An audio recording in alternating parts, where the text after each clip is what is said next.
중국과 대치 중인 대만이 가장 필요한 무기, 대한민국의 손원일급 잠수함. 양안 관계, Cross Strait Relations로 표현되는 중국과 대만. 양안 관계란 용어는 들어서 바로 이해가 가지 않는 것이 사실입니다. 대부분의 시청자 여러분들께서는 이미 알고 계실지도 모르겠지만 혹시 저처럼 잘 모르셨던 분들을 위해서 잠깐 양안 관계라는 단어를 살펴보겠습니다.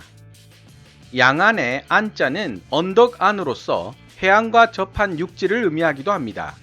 양안이라는 의미는 대만 해협을 사이에 두고 중국 대륙과 대만이 서로 마주보고 있는 상황을 비유한 것이죠. 서로 다른 정부가 들어선 이후부터 중국과 대만의 관계를 모두 다 설명하기에는 시간이 부족하지만 2016년 탈중국화 성향의 민진당으로 정권이 교체되면서 중국과 대만의 관계는 급속도로 악화되기 시작했습니다. 여기에 시진핑과 트럼프로 대변되는 미, 중의 힘겨루기까지 더해지면서 양안 관계는 더욱 불안정해지게 되었습니다. 2019년 1월 시진핑 중국 국가주석은 대만 동포에 고하는 연설에서 통일을 위해서는 무력도 사용할 수 있다고 천명하면서 무력 사용 가능성을 언급했고, 이에 미국의 트럼프 대통령은 최첨단 사양의 F-16B 66대와 M1A2 에이브럼스 108대의 대만 판매를 승인합니다. 미국과 중국 같은 강대국들 간의 이해관계가 상충되면 대만 같은 약소국가의 미래는 그야말로 한치 앞을 바라볼 수 없는 불투명함에 빠지게 된다는 사실을 양안 관계는 여실히 보여주고 있습니다.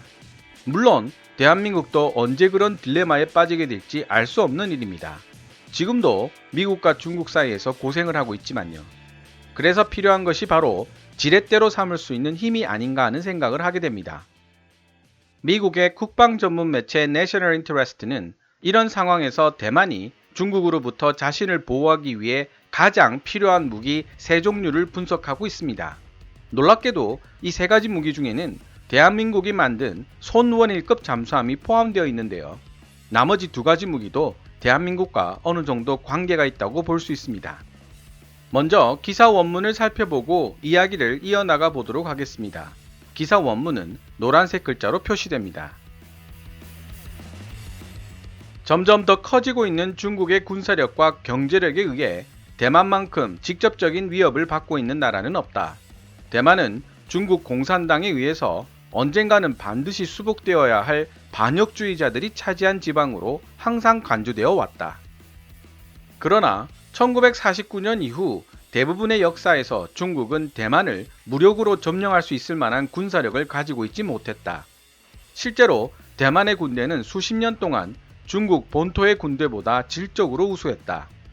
나아가 미국이 중화인민공화국과 정식으로 외교관계를 수립한 이후에도 다소 모호한 태도이긴 했지만 미국은 대만을 중국의 침략으로부터 방어해주겠다는 약속까지 했다.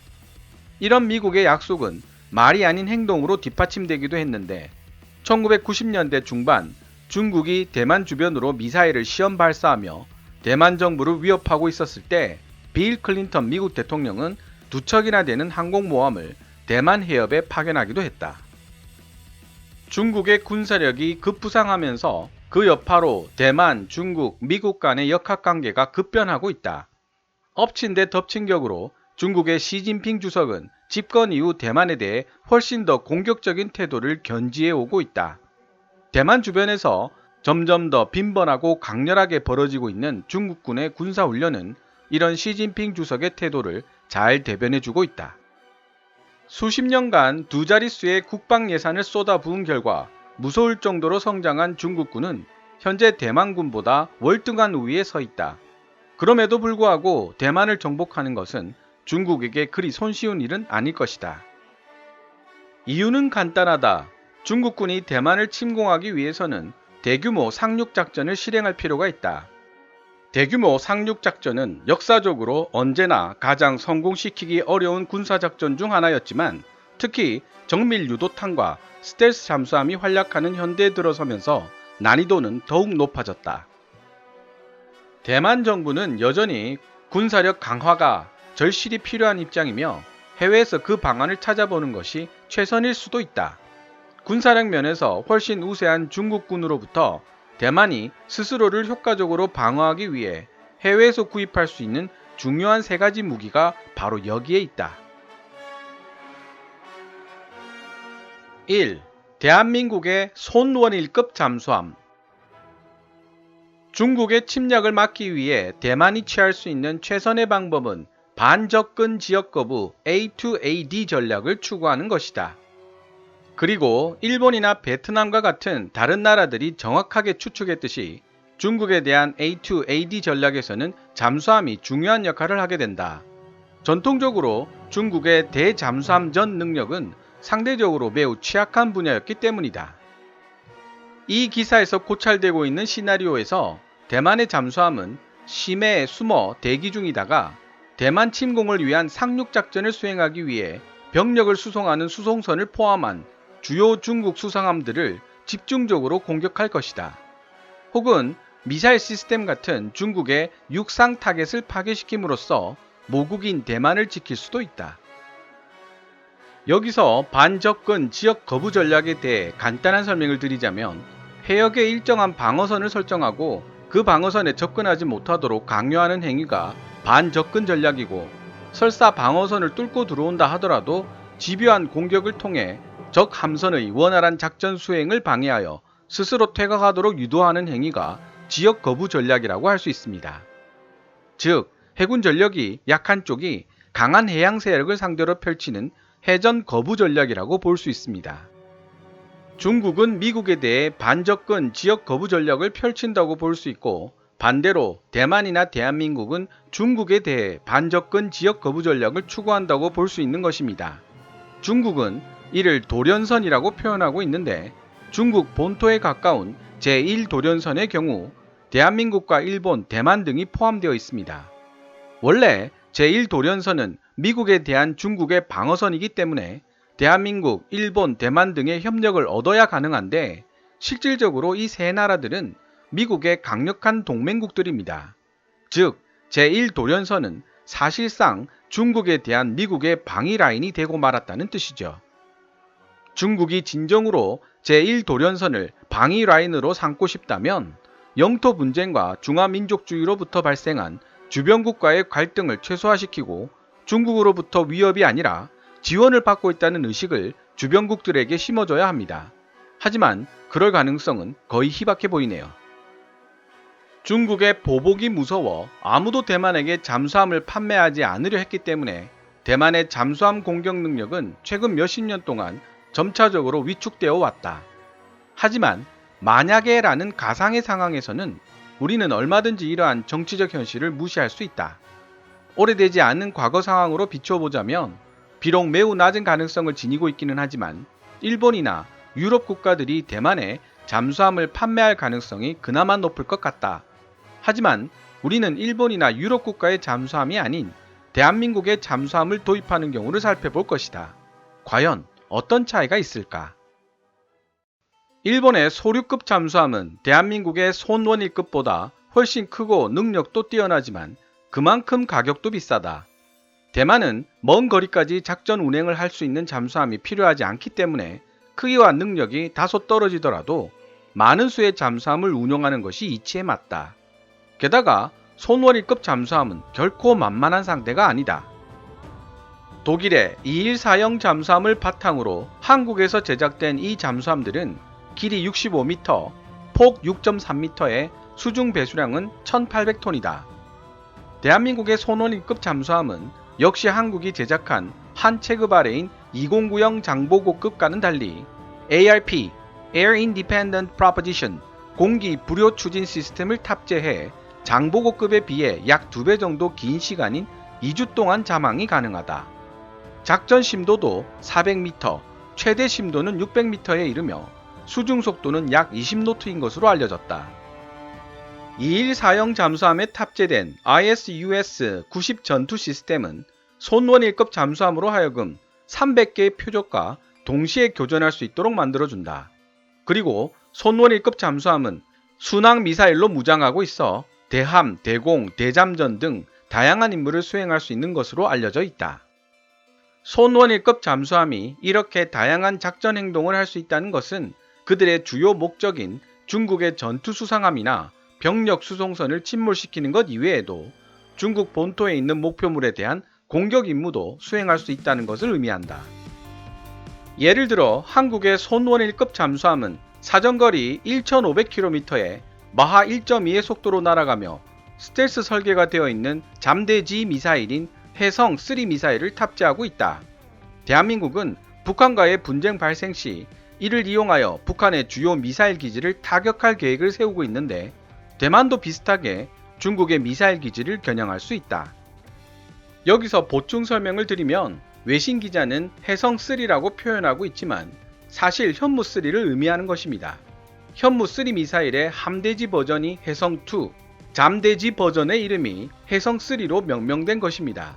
사정거리 1500km에 마하 1.2의 속도로 날아가는 순항 미사일이면 현무3인데? 라고 고개를 갸웃갸웃 하셨던 분들께서는 이제 이해가 되셨으리라 믿습니다. 현무3의 사정거리에는 중국의 북경, 일본의 도쿄, 그리고 러시아의 블라디보스토크까지 포함됩니다. 때문에 중국에서는 현무3를 엄청나게 비난했었다는 이야기를 제135화 북한에 가려진 한반도의 또 다른 미사일 강국 대한민국 편에서 소개해드렸습니다. 내용이 궁금하신 분들께서는 화면 오른쪽 상단에 느낌표 모양의 링크를 클릭하시면 영상을 보실 수 있습니다.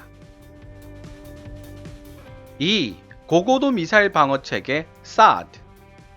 중국이 대만에 가하고 있는 가장 큰 위협 중 하나가 바로 광범위한 미사일 무기체계에서 나온 것이기 때문에 사드는 대만에게 중요한 방어체계이다.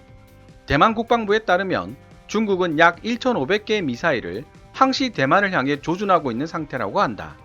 만약 중국과 대만 사이에 분쟁이 시작된다면 중국은 대만 상륙을 대비하여 대만 전역에 미사일을 비처럼 퍼부을 것이다. 대만을 겨누고 있는 미사일들의 숫자만 고려해 본다면 중국 미사일로부터 나라 전체를 보호하는 것은 사실상 불가능하다. 하지만 대만의 모든 영역이 똑같은 중요성을 가지고 있는 것은 아니다. 중국은 지휘통제센터, 항공기 및 활주로, 방공 및 미사일 시스템 등 대만 방위력의 핵심을 이루는 부분을 집중적으로 겨냥할 가능성이 높다. 미국의 사드, 고고도 미사일 방어 체계를 살펴보자. 사드란 이름 자체가 암시하듯이 대기권 안팎에서 종말 단계에 들어선 미사일을 파괴하기 위해 설계되었다. 중국에서 대만까지의 거리가 짧다는 점을 고려한다면 사드는 매우 이상적인 방어수단이다. 각각의 사드 발사 포대는 6문의 발사대로 구성되어 있으며 각 발사대에는 대략 8기의 요격 미사일이 장전되어 있다. 따라서 사드를 만드는 록히드 마틴은 포대당 72기의 요격 미사일이 있다고 주장했지만 각 포대당 최소 48개의 요격 미사일을 가지는 것이 정확하다. 비록 현존하는 미사일 방어 체계들 중 완벽한 것은 없지만 사드는 지금까지 실험에서 대부분의 다른 미사일 방어 체계보다 성능이 우수하다는 사실을 입증하였다. 사드는 긴 사정거리를 가지고 있지는 않지만 사실 그럴 필요도 없다. 대만 입장에서는 사드는 전쟁 초기에 핵심 자산이 파괴되는 것을 막기만 하면 되기 때문에 그 근처에 배치될 것이다.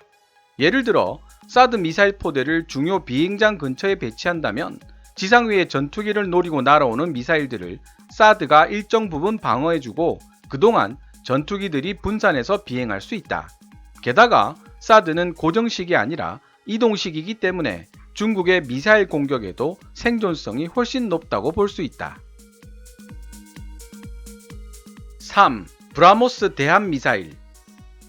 잠수함 외에 대만이 생각할 수 있는 대중국 반접근 지역 거부 전략의 중심축은 대함 미사일이 될 것이다. 대만은 이미 대함 미사일을 보유하고 있지만 업그레이드가 필요할 수 있다. 불행하게도 미국은 최근 몇십 년 동안 대함 미사일 분야에 큰 신경을 쓰지 않고 뒤처져 있었다. 워싱턴은 장거리 대함 미사일 LRASM 개발로 이를 바로잡으려 하지만 이 미사일은 아직 개발이 완전히 끝나지 않았으며 공중 플랫폼과 해상 플랫폼 발사 버전으로만 만들어지고 있다. 러시아와 인도가 공동 개발한 초음속 대함미사일 브라모스를 살펴보자. 비록 지금은 브라모스 미사일은 모든 종류의 임무를 수행할 수 있는 다양한 파생형으로 개발되었지만 원래 출발은 대함미사일이었다. 브라모스는 또한 지상, 수상함, 항공기 등 다양한 플랫폼으로 운용할 수 있다.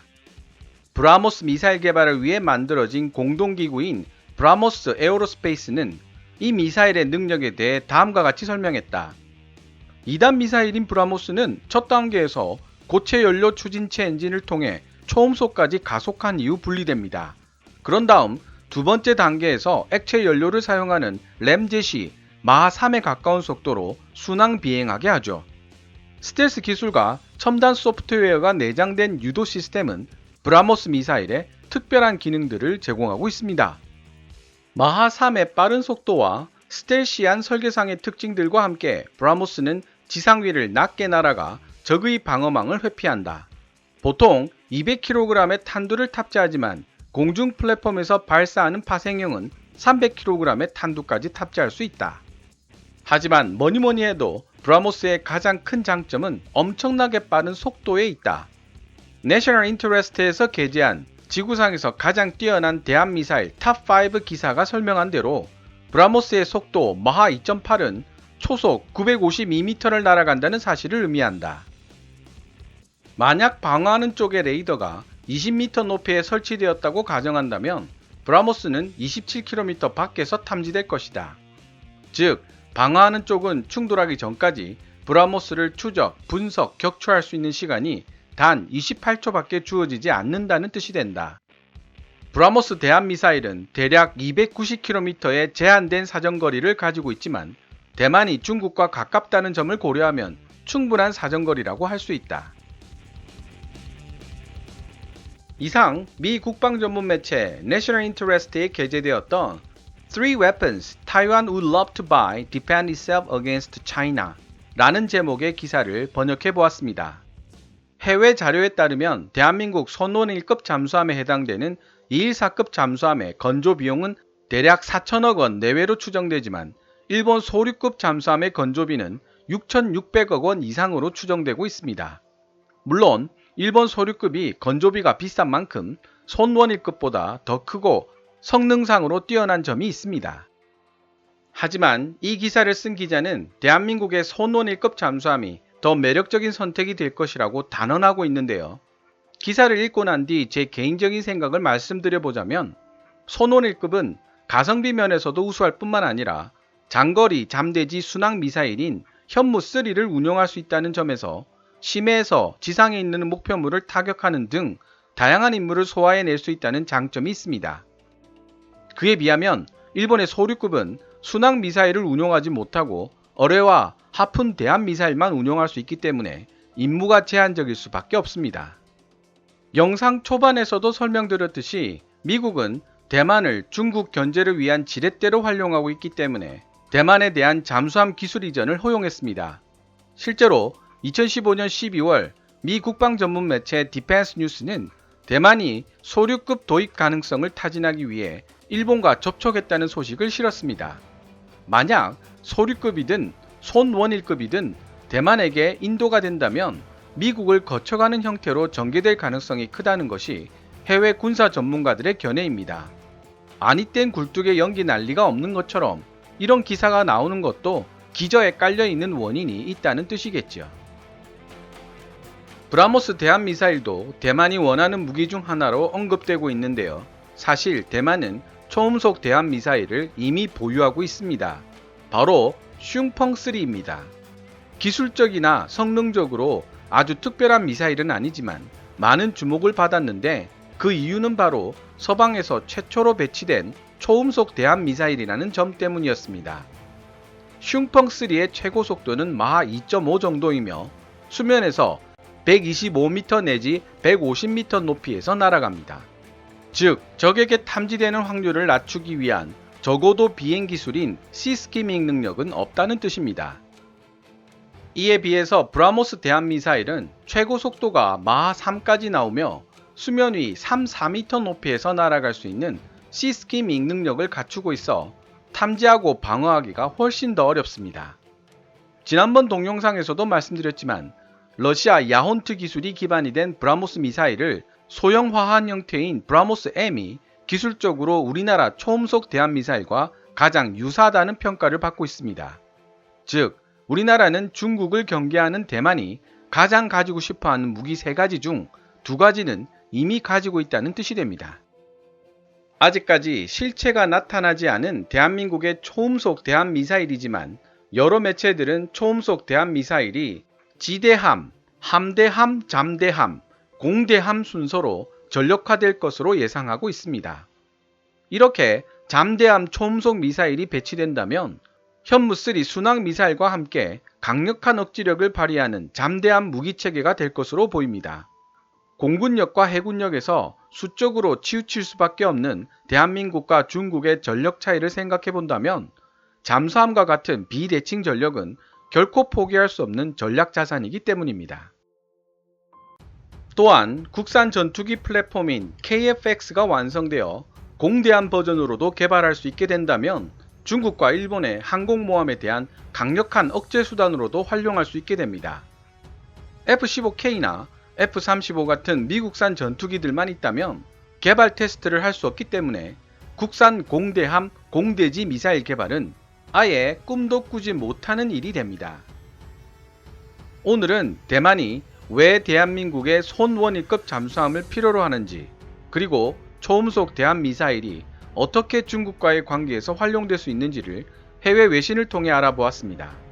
대만과 중국과의 관계를 통해 대한민국이 간접적으로 배울 점들이 참 많다는 생각이 드네요. 재미있고 유익한 내용이었다 생각되시면 좋아요와 구독 버튼 누르는 것 잊지 마시고요. 지금까지 시청해 주셔서 감사합니다. Kevin's Military Channel KKMD